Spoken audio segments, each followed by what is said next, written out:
Fenomenal. Kata itu mungkin yang paling pas untuk menggambarkan jumlah penjualan dari Xiaomi Redmi One S di Indonesia.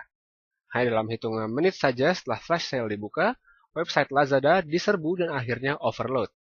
Harga yang ditawarkan memang sangat menggoda, yaitu hanya 1,5 juta rupiah saja. Belum lagi jika melihat deretan spesifikasi yang di atas kertas terhitung wah karena biasanya hanya bisa ditemui pada perangkat berharga 3 juta ke atas. Lalu apakah harga murah tersebut memang sesuai dan menjawab ekspektasi tinggi para pembelinya? Halo, ketemu lagi bersama saya Putu Reza, kali ini untuk review Xiaomi Redmi One S.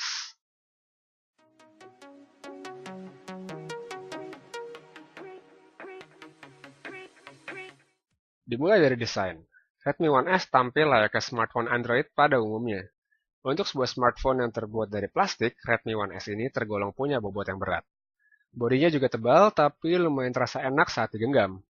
Cover bagian belakang yang terbuat dari plastik dapat dibuka untuk menjangkau 12 slot mini SIM card, baterai, serta slot microSD dengan kapasitas up to 32 GB.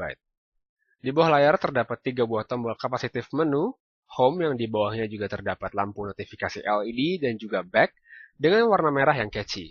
Sayangnya, ketiga tombol tersebut tidak didukung dengan backlight LED sehingga penggunaan di malam hari atau di ruangan yang gelap akan sangat sulit jika tidak hafal betul letak tombolnya. Tombol volume dan power ada di sisi kanan dengan letak yang pas sehingga mudah dijangkau.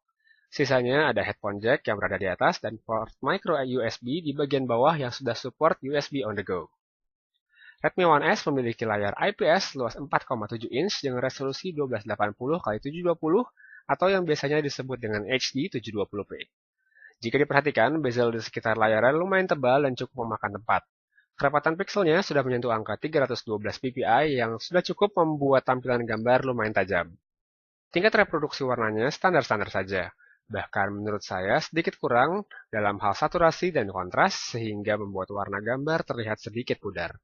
Efek seperti cermin dari layar pada saat digunakan di tempat terang juga cukup mengganggu pandangan, tapi menaikkan tingkat brightness ke level maksimal bisa menolong. Di atas kertas, Redmi One S dilengkapi spesifikasi yang luar biasa. Untuk smartphone dengan range harga 1,5 juta, Qualcomm Snapdragon 400 dengan clock 1,6 GHz, 1 GB RAM, serta GPU Adreno 305 adalah wow feature. Semestinya dengan spesifikasi tersebut, Redmi One S punya performa yang bagus dan dapat melaju kencang paling tidak untuk tugas-tugas standar. Namun, baik tidaknya performa bukan hanya ditentukan oleh spesifikasi yang tertulis di atas kertas, melainkan lebih bagaimana optimasi yang ada pada sistem. Hal inilah yang menurut saya menjadi poin minus yang besar untuk Redmi One S. Kecepatan saat diajak melakukan tugas-tugas umum seperti berganti-ganti platform online chat, sosial media, atau menonton video bukan masalah berarti. Transisi antar layar dan aplikasi juga berjalan cukup lancar. Akan tetapi, jika diperhatikan lebih teliti, Redmi One S sering mengalami delay saat merespon perintah seperti contohnya saat memilih folder atau membuka menu tertentu. Proses rendering pada saat browsing juga terlihat tidak terlalu smooth. Adanya kustomisasi user interface MIUI ternyata cukup memberi beban pada smartphone murah ini. Dalam kondisi tidak menjalankan aplikasi apapun, RAM yang tersisa pada Redmi One S hanya sekitar 200 MB saja dari total ruang 1 GB. Akibatnya, force close pada aplikasi yang sedang berjalan sering terjadi. Memainkan game ternyata juga bukan perkara yang bisa ditangani dengan mudah oleh smartphone ini. Saat mencoba memainkan Asphalt 8 atau Spider-Man Unlimited yang punya tingkat grafis lumayan, Redmi One S terbukti tidak cukup mampu untuk menjalankannya. Solusi dengan mematikan toggle Keep in Memory dari menu launcher yang saya temukan di internet juga tidak merubah keadaan. Untungnya tidak semua game mengalami nasib serupa. Thunder Raid, Red Bull Air Race, dan juga Star Wars Commanders masih bisa saya mainkan tanpa ada masalah. Meski kurang stabil, tapi tetap saja ada poin plus dari kustomisasi MIUI. Desainnya memang sangat terinspirasi atau mungkin persis dengan layout iOS. Tapi bukan itu yang akan saya bahas, melainkan keleluasaan yang didapatkan user untuk personalisasi.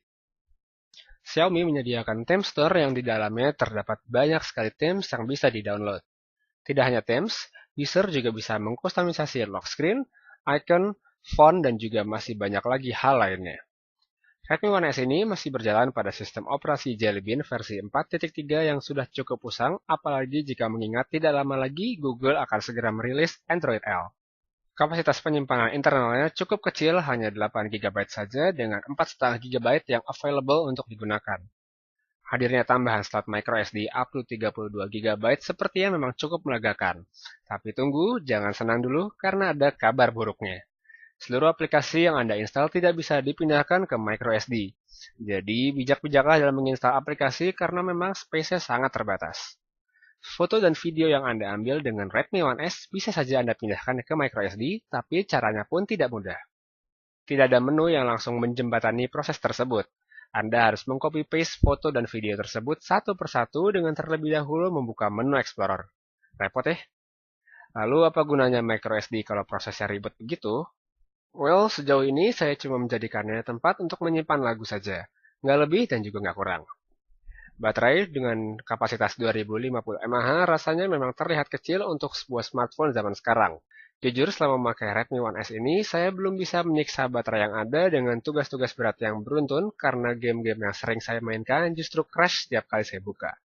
Tapi dalam penggunaan standar untuk online chat, sosial media yang cukup intens dan mendengarkan lagu lebih dari 3 jam setiap harinya, smartphone ini mampu bertahan 12 jam lebih sedikit.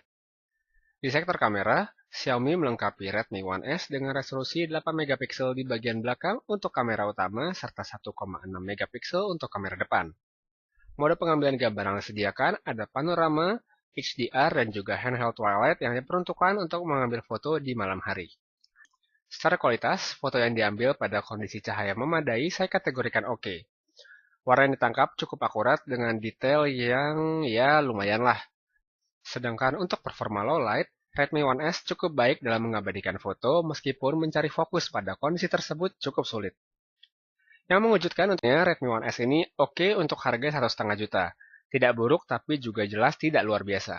Spesifikasi yang ditawarkan di atas kertas memang mumpuni, tapi sayangnya itu terganggu dengan sistem yang tidak stabil sehingga kenyamanan saat menggunakannya menjadi kurang. Di sisi lain, kustomisasi yang ditawarkan sangat luas dan kamera yang ada juga tidak buruk, baik untuk bagian depan maupun belakang. Baiklah, sekian review saya untuk Xiaomi Redmi One S.